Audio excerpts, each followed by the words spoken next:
في يوم قائض، كانت الشمس تلسع الأرض كأنها تفرغ غضبها، والريح تنقل ذرات الرمل الساخنة من كثيب إلى كثيب، وكأن الأرض كلها تئن عطشا. وفي ذلك الفضاء الشاسع، بدت امرأة وحيدة تسير ببطء بين الرمال، وكأنها تبحث عن حياة ما في هذا الفراغ الصامت. كانت خطواتها متثاقلة، ووجهها متعبا، قد تشققت شفتاها من الظمأ، وثوبها تلطخه الرمال والغبار. كل شيء فيها ينطق بالتعب، لكنها كانت تقاوم لتعيش، تقاوم لتصل. وفجأة، في وسط العدم، لمحت شيئا يشبه البئر. رعت نحوه كأن الحياة تناديها، وجلست على حفته. نظرت داخله فإذا بالماء يتلألأ في قاعه. لكن كيف تصل إليه؟ لا دلو ولا حبل، ولا أحد هنا سوى الصمت.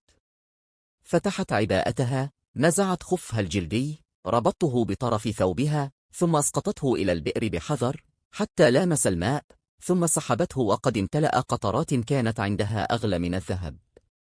شربت منه ببطء، وكأن كل قطرة تنبت في جسدها حياة جديدة.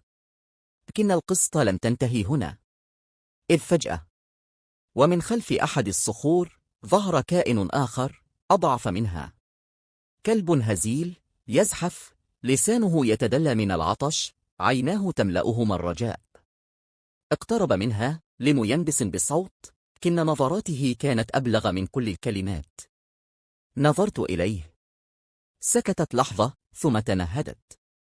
أدركت أن هذا المخلوق يصارع نفس العطش الذي عانته، ويكاد يهلك كما كادت أن تهلك.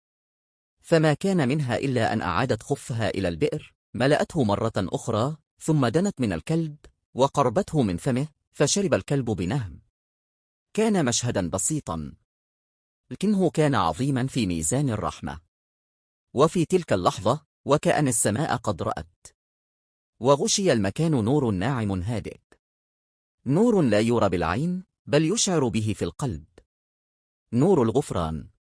فكانت رحمة غرست في قلب عطشان، أخرجت من رحم الخطايا زهرة المغفرة. فلا تحقرن من المعروف شيئا، فرب قطرة تسقي بها قلبا، فتفتح لك بها أبواب الجنة.